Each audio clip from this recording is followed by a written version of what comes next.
Salut tout le monde, comment ça va aujourd'hui? Bon alors, le sujet dont je vais parler n'est pas forcément mis en avant même s'il est d'actualité et nous concerne tous. Je vais parler du sable.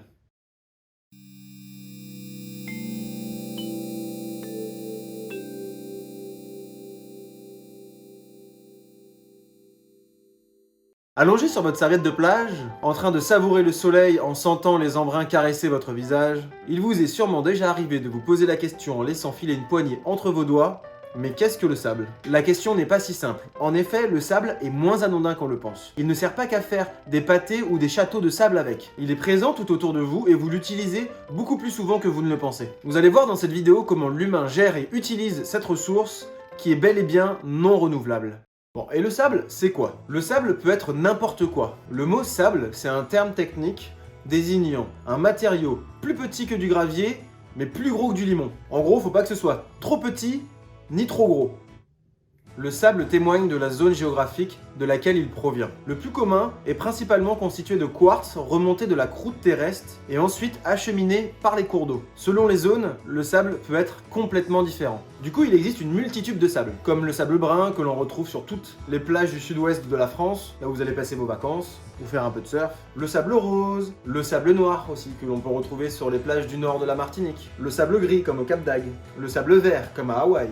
Ou le sable rouge, à Mayotte. Ou alors les plages de sable de verre concassé. Et il y a aussi bien sûr le sable blanc. L'origine de ce sable est organique. En réalité, il est constitué de petits morceaux de coquillages et de coraux broyés par le poisson perroquet qui, avec son bec, gratte le corail et finit par chier le sable. Tout simplement.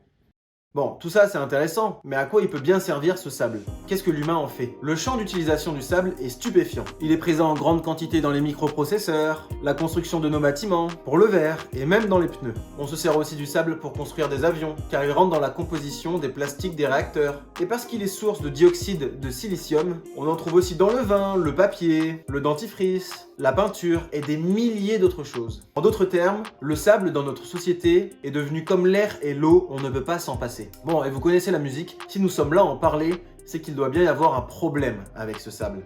En effet, la consommation de sable est devenue ces dernières années un problème mondial. Les carrières de sable se sont épuisées sous les projets immobiliers et routiers de plus en plus importants. Et il est difficile d'en extraire du sol dans de nombreux pays. La solution a donc été d'aller en chercher sur les plages, dans les mers ou les océans. Le plus près des côtes possible pour des raisons évidentes de coût et d'efficacité. L'extraction de sable dans les océans est devenue une activité à très grande échelle et commence à poser beaucoup de problèmes. En effet, il participe à l'érosion des côtes, car cela dérègle la dynamique de réensablement des plages. Cela crée une diminution de la taille des plages et l'érosion des dunes. Ce n'est pas les eaux qui montent, c'est le sable qui disparaît. Les études actuelles estiment qu'entre 75 et 90% des plages du monde reculent. L'exemple de la Floride où 9 plages sur 10 sont en voie de disparition est inquiétant, mais pas autant que celui de l'Indonésie où déjà 25 îles ont déjà disparu sous l'effet de l'érosion et du prélèvement des sables des océans. La technique est simple, les bateaux jettent à l'eau un aspirateur géant qui pompe le sable sur le fond des océans et le rejette sur leur pont. Au-delà de l'érosion engendrée, cette aspiration crée des remous qui assombrissent l'eau, ce qui abîme la flore sous-marine sans compter les poissons morts à cause de cet engin.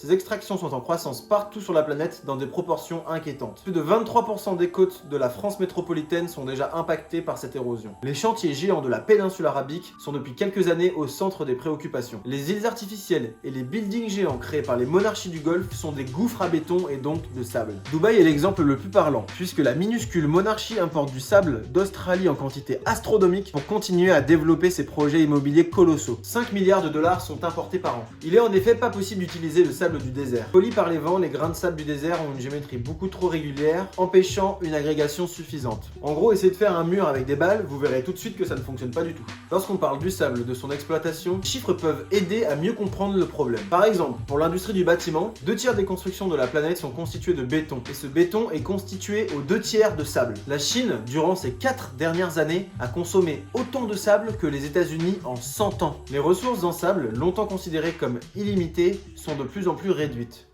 La population mondiale a quasiment triplé en 60 ans et le sable est devenu la ressource la plus utilisée après l'eau. Il faut 30 000 tonnes de sable pour faire 1 km d'autoroute. Une maison individuelle demande 200 tonnes de sable pour sa création. La construction d'une centrale nucléaire demanderait l'équivalent en sable de 60 000 maisons individuelles, soit 12 millions de tonnes de sable. L'humanité extrait 50 milliards de tonnes de sable par an. pour une valeur estimée à 70 milliards de dollars. Ah ouais, c'est pas un petit business, hein. Si longtemps le sable n'a pas été considéré comme une ressource commercialement intéressante, sa raréfaction a changé la donne. Dans de nombreux pays en voie de développement, des mafias du sable se sont créées, profitant de l'essor de l'immobilier pour faire payer aux promoteurs cette ressource qu'elles font piller par des travailleurs sous-payés. En Inde, au Cambodge, au Sénégal ou encore en Chine, les réglementations pour protéger les côtes des extractions sont tout bonnement contournées. Corruption des administrations, guerre des territoires, dégradation environnementale, mise en danger des populations. Le sable est au cœur d'un vaste problème mondial dont aucune autorité ne semble vouloir prendre la mesure. Au Maroc, le sable marin est utilisé sans être lavé, avec pour conséquence des risques très élevés sur la solidité des bâtiments. Dans les pays les plus regardants, qu'est-ce qu'il faut faire donc? Il faut dessaler ce sable. Les quantités d'eau douce nécessaires à cette opération sont énormes et accentuent encore un peu plus le problème environnemental lié à cette ressource. Mais il existe bien des solutions pour pallier à ce problème de raréfaction du sable. Bon, vous aurez bien compris que le sable est extrêmement utilisé pour la fabrication du béton. Mais est-il possible de recycler ce béton? Eh bien oui, le béton est recyclable. 80% des bétons de déconstruction sont déjà valorisés. L'ensemble de ces valorisations représente un marché de 14,5 millions de tonnes. Du verre recyclé est même utilisé pour certains projets. Il peut d'ailleurs servir à renflouer les plages, qui se vident en raison du pompage du sable dans les océans. Il est également possible de jouer un rôle à notre échelle de citoyen, car le verre se recycle à 100% et à l'infini. Et il est constitué de sable à 72%. Le taux de recyclage du verre en France est de 79,9%. À l'issue du processus de recyclage, le verre peut être réutilisé pour la fabrication de nouveaux flacons, pots ou bouteilles. D'ailleurs, j'aimerais bien savoir en commentaire si vous recyclez le verre ou pas, et si vous trouvez que les moyens mis en place pour le recyclage en France est adapté. Vous l'aurez bien compris, la problématique du sable est inquiétante. Mais nous pouvons encore inverser ce processus destructeur pour le tourner à notre avantage. Il ne faut pas attendre que cela devienne un problème irréversible, il existe des solutions et ce serait bête de s'en priver. C'est tout pour moi. Si la vidéo vous a plu, abonnez-vous, lâchez un like et mettez un commentaire. Bon allez, moi je vous dis ciao.